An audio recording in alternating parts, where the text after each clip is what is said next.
네, 이번에는 선거 이야기를 해보겠습니다. 지난 4월 15일 제21대 국회의원을 뽑는 선거가 치러졌는데요. 결론은 더불어민주당의 압승으로 끝났습니다. 그러나 대구, 경북에서는 미래통합당의 우세가 여전히 재확인할 수 있는 그런 선거였습니다. 전국적으로는 그 국정 안정을 택한 민심이 그 여당의 그 압도적 승리를 미래통합당과 미래한국당은 겨우 103석을 확보하는 데 그쳤습니다. 보수의 전통적인 텃밭답게 대구 지역은 12석의 의석 중에 11개를 모두 미래통합당이 나머지 한 석도 무소속으로 수성을에 출마한 홍준표 의원이 대권 후보를 자처한 김부겸 후보 그리고 주호영 후보가 초박빙 접전을 벌일 것으로 예상했던 지역입니다. 결과는 주 의원이 압승했습니다. 수성울 선거구는 홍준표 의원이 38.5%, 인선 후보가 35.7%, 표 차이는 불과 2,850표 차이밖에 나지 않았습니다. 네, 총선 소식을 정리를 해봐야 되지 않을까 이런 필요성이 있어서 시작을 하게 됐는데요. 시간이 좀 지나긴 했지만 이 기자, 대략적인 결과부터 좀 짚고 넘어갈까요? 네, 이변은 없었습니다. 보수의 전통적인 텃밭답게 대구 지역은 미래통합당이 압승을 거뒀는데요. 지역별 당선자를 말씀드리면 대구 달서구 갑 홍석준, 달서구 을 윤재옥, 달서구 병 김용판, 달성군 추경호, 북구 갑 양금희, 북구 을 김승수, 서구 김상훈, 중남구 곽상도, 동구 갑 유성걸, 동구 을 강대식, 수성 갑 주호영, 수성 을의 홍준표 의원입니다. 12석의 의석 중에 11개를 모두 미래통합당이 가져갔는데요. 나머지 한 석도 무소속으로 수성을에 출마한 홍준표 의원이 가져갔습니다. 네. 전국적으로는 그 국정 안정을 택한 민심이 그 여당의 그 압도적 승리를 몰아줬습니다. 더불어민주당과 그 비례정당인 더불어시민당을 합해 180석 거대 정당이 탄생했는데요. 미래통합당과 미래한국당은 개헌 저지선인 100석보다 3석 많은 겨우 103석을 확보하는 데 그쳤습니다. 지역구 투표만 놓고 봐도 민주당 163석으로 압도적이었습니다. 그 다음으로 미래통합당 84석, 정의당 1석, 무소속 5석을 가져갔는데요. 비례대표 선출을 위한 정당 투표에서는 미래한국당 33.84%, 시민당 33.35%, 정의당 9.67%, 국민의당 6.79%, 열린민주당 5.42% 등을 기록하면서 미래한국당 19석, 시민당 17석, 정의당 5석, 국민의당 3석, 열린민주당 3석을 확보했습니다. 말 그대로 이제 거대 여당이 출연한 것과 똑같은데 뭐 예상 이외에 예상보다 더 많은 의석을 확보하면서 민주당이 압승을 거뒀습니다. 집권 중반기를 맞은 문재인 정부 정책도 이제 거침없이 해나갈 수 있는 동력을 얻었다고 할 수 있겠죠? 네, 그렇습니다. 선거 결과 국회 전체 의석 300석이잖아요. 이 전체 의석의 5분의 3을 차지하는 정당이 탄생한 것은 지난 1987년 대통령 직선제 도입 이후 처음입니다. 네. 네, 그리고 국회 5분의 3을 확보하면 단독으로 그 신속 처리 안건이죠. 그 패스트트랙 법안 처리가 가능해서 사실상 개정 국회법인 선진화법을 무력화할 수 있습니다. 이에 따라서 여당은 개헌을 제외한 입법 활동에서 대부분 권한을 갖게 됩니다. 또 현 정부 주요 입법 과제인 검찰, 사법개혁 등에서 추가 드라이브를 걸고 나선다면 집권 중반을 넘겨서도 본격적인 개혁까지 추진해 탄력이 붙을 것으로 보입니다. 네.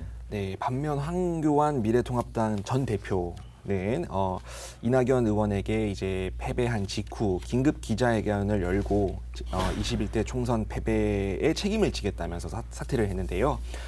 미래통합당은 뭐 개멸적 패라는 이제 대패라는 말을 들을 정도로 지금 쪼그라든 상태인데 일단 황 전 대표는 국민 여러분께 죄송하다. 국가적으로 중요한 시점에 나라가 잘못 가는 것을 막지 못했다고 운을 댄 뒤에 우리 당이 국민께 믿음을 드리지 못했고 또 모든 불찰은 대표인 저의 책임이다 라고 말하면서 제가 짊어지고 간다고 말했습니다. 좀 부가 설명을 보태자면요. 그 황 대표는 그 통합당은 수년간 그 분열과 반목을 극복하고 또 산고 끝에 늦게나마 통합을 이뤘지만 화학적으로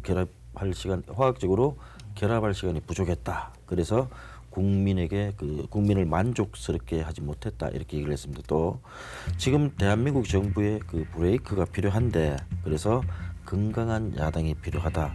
나라와 국민을 위해서 부디 인내를 갖고 우리 미래통합당의 시간을 시간을 주기 바란다 이렇게 호소를 했습니다. 통합당에 기회를 주면 통합당을 위해서가 아니고 여러분이 살 나라와 우리 후손이 살아갈 나라를 위해서 뭐 이렇게 역할을 할 수 있다. 그래서 마지막으로 총선 결과에 책임을 지고 모든 당직을 내려놓겠다 이렇게 씁쓸하게 떠났습니다. 네, 이번 선거는 이제 지난 1월 달에 우리나라에서 처음으로 발발한 코로나19 사태 속에서 치러진 초유의 사태 속에 치러진 선거라고 할 수가 있겠는데요.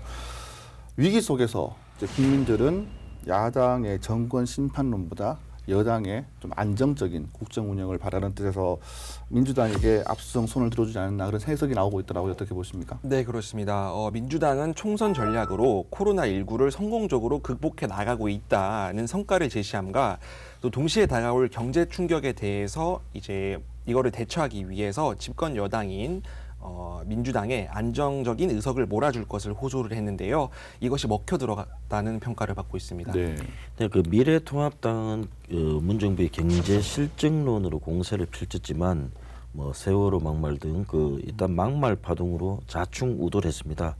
여기에다가 선거 막판 정권 견제로 노선을 수정하면서 업소에 나섰지만 다수의 여론을 돌려 세우기는 역부족이었습니다.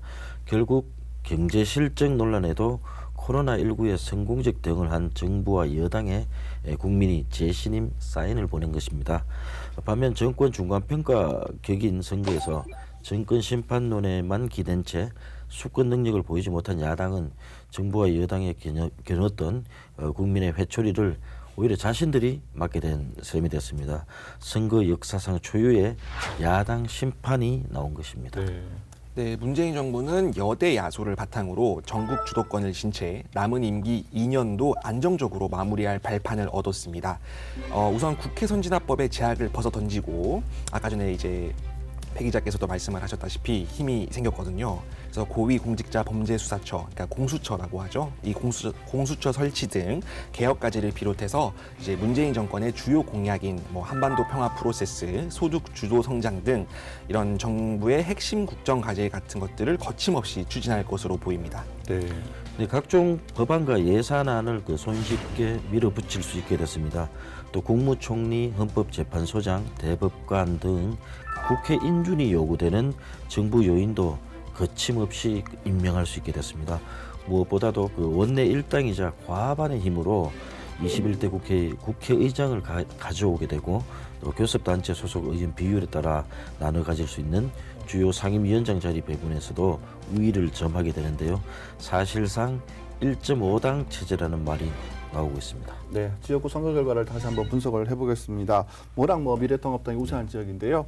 자, 대구의 정치 1번지로 불리는 수성갑 결과부터 한번 볼까요? 네, 여당 대권 후보를 자처한 김부겸 후보 그리고 주호영 후보가 둘 다 4선이었죠. 네. 초박빙 접전을 벌일 것으로 예상했던 지역입니다. 결과는 출구조사부터 주호영 후보가 우세했었는데요. 큰 이변 없이 주 후보 59.8%, 김 후보 39.2%의 득표율을 차지하면서 3만 1천여 표 차이로 주 의원이 압승했습니다. 네. 주 의원은 이제 당선 확정 이후에 좌파 일당 독재를 막고 문재인 정부 실정을 바로 잡으라는 주민 뜻에 따라서 최선을 다해 견제와 균형을 잡을 수 있도록 하겠다라고 밝혔습니다. 주 의원은 대한민국을 바로 세우기 위해서는 반드시 정권 교체를 이뤄야 한다. 이를 위해서는 강한 야당, 또 국민에게 신뢰받는 통합당이 될 수 있도록 체질 개선에 힘쓰겠다라고 밝혔는데요. 선거 기간 유권자에게 공약했던 이 45가지 공약에 대해서도 지키겠다라고 약속했습니다. 수성구와 관련해 여러 공약 중에서는 부동산 투기가열 지구 해제, 아마 많은 주민분들께서도 이 공약을 가장 중요하게 여기실 것 같은데요. 이것과 도시철도 3호선, 고산 CG 연장 등은 차곡차곡 이행하겠다고 밝혔습니다. 네. 반면에 대구 대통령론을 끄집어냈던 김부겸 후보는 낙선 인사에서 지역주의 극복과 통합의 정치를 향한 제 발걸음은 결코 멈추지 않을 것이다 이렇게 밝혔습니다. 다시 일어서서 비록 실패한 농부이지만 한국 정치의 밭을 더 깊이 갈겠다. 영남이 문전 옥답이 되도록 더 많은 땀을 쏟겠다 이렇게 얘기를 한 것을 보면 대권 도전 포기 의사가 없다는 것을 알 수 있습니다. 네, 수성갑만큼이나 이슈가 됐던 것이 이제 수성을적이 아니겠습니까? 이제 대권에 도전했던 홍준표 의원이 이제 수성을에서 후보로 이제 나섰는데요. 미래통합당 이인선 후보의 대결도 관심을 많이 가졌죠? 네, 그렇습니다. 그 대구 12개 선거구 중에 그 11개 선거구는 이미 그 미래통합당 후보가 크게 앞서서 좀 싱거운 선거전이 됐고요. 수성울 선거구는 늦은 밤까지 그 진땀 나는 개표전을 펼쳤습니다. 홍준표 의원이 38.5%, 이인선 후보가 35.7% 이렇게 나왔습니다. 표 차이는 불과 2,850표 차이밖에 나지 않았습니다. 득표율이 3%도 안 났다고 하더라고요. 그렇죠. 예. 뭐 홍준표 의원은 우여곡절 끝에 자라난 고향 대구로 돌아와 천신만고를 겪으면서 승리했지만 우리 당이 참패하는 바람에 마음은 무겁다라고 소감을 밝혔는데요. 저를 믿어준 수성을 주민 여러분들의 신뢰에 꼭 보답하겠다고 밝혔습니다. 앞서 홍준표 의원은 미래통합당 후보로 경남 양산 을에 공천을 신청했지만 공천 배제, 컷오프라고 하지 않습니까? 네. 이 컷오프를 당하자 탈당하고 나서 무소속으로 수성 을에 출마하면서 이목을 끌었습니다. 뉴스를 통해 보셨고 기억하실지도 모르겠는데요. 그 홍준표 의원은 선거 기간, 운동 기간 중에 그 골프채로 위협을 당하는 등 그 어려움을 겪기도 했습니다. 4월 13일의 일입니다. 한 40대 남성이 그 출근길 인사 유세를 하던 홍 당시 후보 측에 다가가서 골프채를 수차례 휘두르는 등 위협을 가했습니다. 당시 그 홍준표 후보는 페이스북에 후보 테러 시도는 이미 동대문 선거에서 수차례 당해봤다. 그래서 나는 눈도 깜짝하지 않는다. 이렇게 대범한 모습을 보이게 됐습니다. 홍 당시 후보는 공천을 배제한 미래통합당 측에 그 당선 후 돌아가겠다고 이야기하면서 유권자들에겐 대권에 대한 자신의 그 생각을 전하면서 한 표를 호소했습니다. 네. 근데 또 홍준표 당시 후보 같은 경우에는 이게 또 많은 공격을 받았거든요. 또 이제 미래통합당 이인선 후보 측으로부터도 공직선거법 위반 혐의로 이제 고발당하기도 했었습니다. 여론조사와 관련된 위법성이 의심된다는 이유에서였는데요. 그는 대권 주자로 거론되는 보수 성향의 정치인이지만 통합당 공천에서 배제된 점 때문에 선거 전 막판까지 마음을 졸여야 했습니다. 이인선 후보의 기세도 만만치 않았었는데요. 이 후보는 대구 경북 과학기술원장, 경북도 경제부시장, 또 대구 경북 경제자유구역청장을 지낸 인물로 TK 토박이, 대구 경북 토박이에다가 상당한 지지층이 있는 인물이었거든요. 상대적으로 이제 이인선 후보 이야기를 하지 않을 수가 없는데 네. 이인선 후보는 20대 총선에 이어 21대 총선에서도 보수 정당의 지지를 받고 공천을 받고 이제 총선에 나섰는데 두 번 다 실패를 하게 됐어요. 네, 그야말로 비운의 후보라고 할 수 있습니다. 그 이인선 후보는 4년 전 총선에서는 새누리당 후보로 나서서 당시 무소속으로 출마한 주호영 후보에게 그 패했습니다. 근데 이번 총선에서는 또 무소속으로 나선 홍준표 당시 후보에게 패하는 불운을 연달아 맛봤습니다. 이인선 후보는 2016년 20대 총선 때 대구 중남구 선거구에서 출마 준비를 하다가 여성 전략 공천이라는 명분으로 수성구을 선거구에 그 날아가서 새누리당 공천을 받았습니다. 당시 수성구을 현역 국회의원은 아까 말씀드린 주호영 의원이었습니다.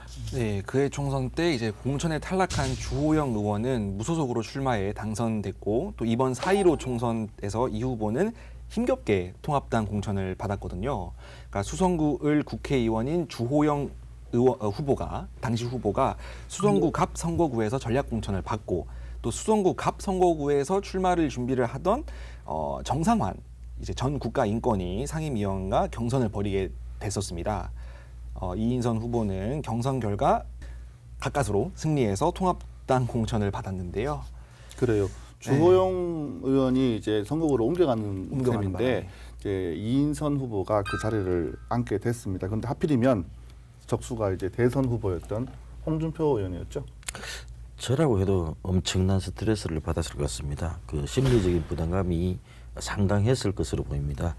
이인선 후보는 선거 운동 기간 내내 이번에는 무소속 출마자가 당선돼도 통합당에 복당할 수 없다 또는 민주당을 심판하려면 무소속이 아닌 정당만이 할 수 있다라는 주장을 펴면서 그 홍준표 당시 후보를 집중 공격했습니다. 네, 통합당 차원에서도 이제 이인선 후보에게 지원 사격을 굉장히 많이 했었거든요. 뭐 박형준 공동선대위원장뿐만 아니라 뭐 주성영, 김영기 대구시당 공동선대위원장, 또 이제 다른 선거구 후보로 나선 뭐 현역 국회의원인 주호영, 김상훈, 또 윤재옥, 곽상도 후보까지 지원 유세를 펼쳤는데, 근데 수성구 올 유권자들은 끝내 홍준표 후보의 손을 들었습니다. 네, 뭐 홍준표 당시 후보 이야기가 나와서 말인데 이번 총선에서는 대구에서 이제 무소속 후보들의 바람이 좀 거셀 것이다 이런 분석이 나왔었습니다. 왜냐하면 이제 그 미래통합당 내부에서 경선 공천 결과를 이제 때문에 이제 무소속 후보로 출마하는 경우가 많은데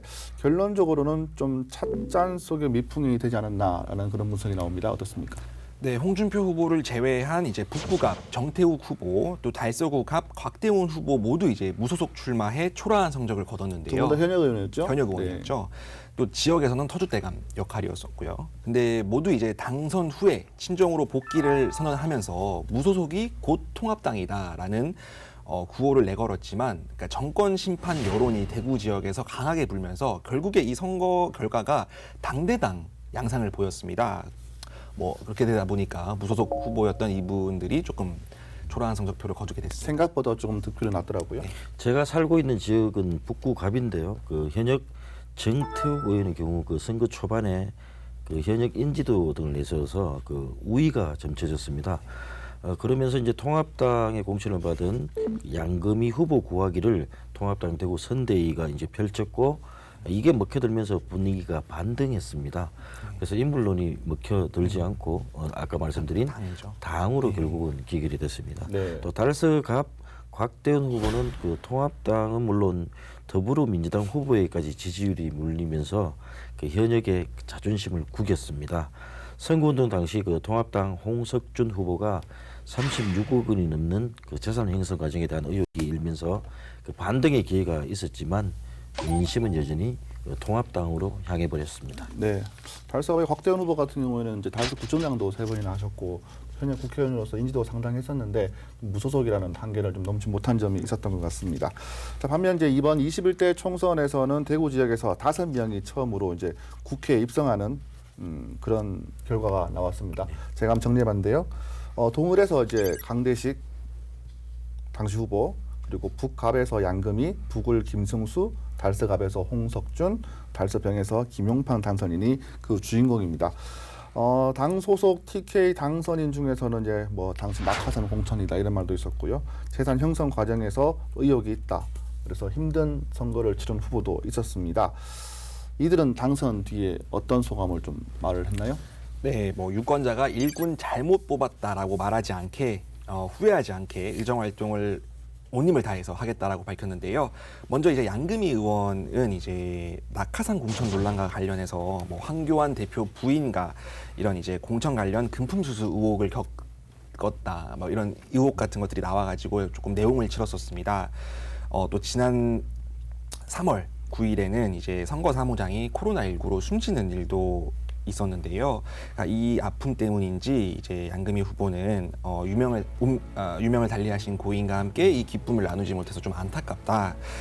근데 가분한 성원에 이제 무거운 책임감을 느끼면서 옳은 선택을 하셨다라는 판단이 들 수 있게끔 뭐 최선을 다하겠다. 뭐 이런 식으로 소감을 밝혔습니다. 네. 네, 코로나19 하면 또 김용판 의원이 그렇죠. 생각이 나죠. 배우자가 그 확진 판정을 받아서 자가격리되는 일을 겪었습니다. 진행자도 김용판. 네, 저도 의원 김용판 취재. 당시 후보 시절에 인터뷰를 하러 갔다가 사무실에서 같이 그 선거 대책위원장 선거 캠프 관계자도 이제 확진 판을 받으면서 저도 이제 잠시 자가격리에 들어갔던 기억이 있습니다. 예, 저도 기억하고 있습니다. 예, 그리고 또 그 선거 사무실 건물에서 또 확진자가 발생해서 그 사흘간 캠프 문을 닫아야 하는 또 불운도 겪기도 했습니다. 홍석준 의원은 그 36억이 넘는 그 돈 중에 32억 정도의 그 현금성 재산 형성 과정에 대한 의혹으로 뭐 좀 힘든 선거를 치렀습니다. 이보다 앞서는 당으로부터 공천 배제됐다가 단수 추천을 받은 후보와 경선을 하면서 가까스로 기사회생하기도 했습니다. 그러나 그 문재인 정부의 잘못된 정책과 실정을 심판하고 대구와 성서의 경제를 발전시키는 주민의 명령을 가슴 깊이 새기겠다 이렇게 약속을 했는데 꼭 지켜봐야 될 것 같습니다. 지켜봐야죠. 네, 지난 선거에서는 이제 국회의원 선거뿐만 아니고 보궐선거도 같이 치러졌습니다. 경북의 상주시장, 대구의 동구와 또 북구에 있는 지방의원 이런 분들이 이제 보궐선거를 통해서 했는데 여기에도 미래통합당이 싹쓸이를 했죠. 네, 우선은 그 기초단체장은 상주시장을 뽑았는데요. 황천모 전 상주시장이 그 지난해 당선 무효형을 선고받았습니다. 황 전 시장은 2018년 지방선거 당시 그 선거 캠프 관계자에게 금품을 제공해서 공직선거법을 위반한 혐의로 기소가 됐습니다. 그래서 징역 1년에 집행유예 2년을 선고받아서 당선이 무효가 됐는데요. 이번에 치러진 재선거에서는 미래통합당 강명석 후보가 당선됐습니다. 2006년 40살 나이로 상주시장에 출마했다가 낙선한 뒤 14년이 지난 올해 이제 다시 도전에 승리를 했습니다. 강 시장은 당선이 확정된 이후에 이번 선거는 상주가 침체된 과거에 머물러 있을 것인가 또 새로운 미래로 달려갈 것인가를 정하는 중요한 선거였다면서 이제 많은 시민분들을 위해서 이들을 섬기는 시장이 되겠다라고 밝혔는데요. 이번 보궐선거는 2018년 제7회 지방선거 당시 이재만 전 자유한국당 최고위원의 불법 선거운동에 가담한 혐의로 해당 지역의 광역 기초의원들이 피선거권을 상실하는 바람에 치러졌습니다.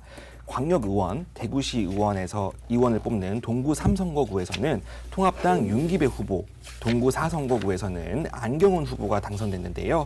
또 기초의원을 뽑는 동구 선거구에서는 김상호, 류재발, 정인숙 의원이 당선이 됐고요. 북구 선거구에서는 김세복, 이동욱 후보가 당선이 됐습니다. 네, 이번 총선에서도 특이할 점이 선거 연령이 18세로 낮아지면서 고등학교 3학년 생일이 빠른 4월 16일 이전 학생들도 선거를 할 수가 있게 됐습니다.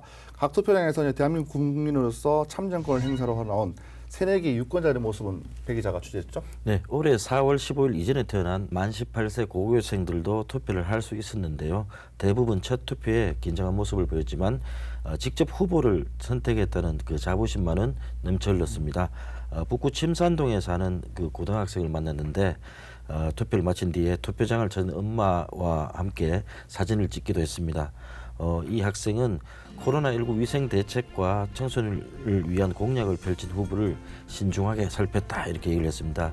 또 그 지역을 대표하는 사람을 뽑는 만큼 신중하게 투표를 했고 지역 발전과 청소년 삶의 그 개선에 기여할 수 있다는 생각에 이 투표 자체가 매우 소중하고 보람이 있었다 이렇게 얘기를 했습니다. 네, 이번 총선을 이제 대구 지역으로 이제 좁혀보면 미래통합당의 압승이었습니다.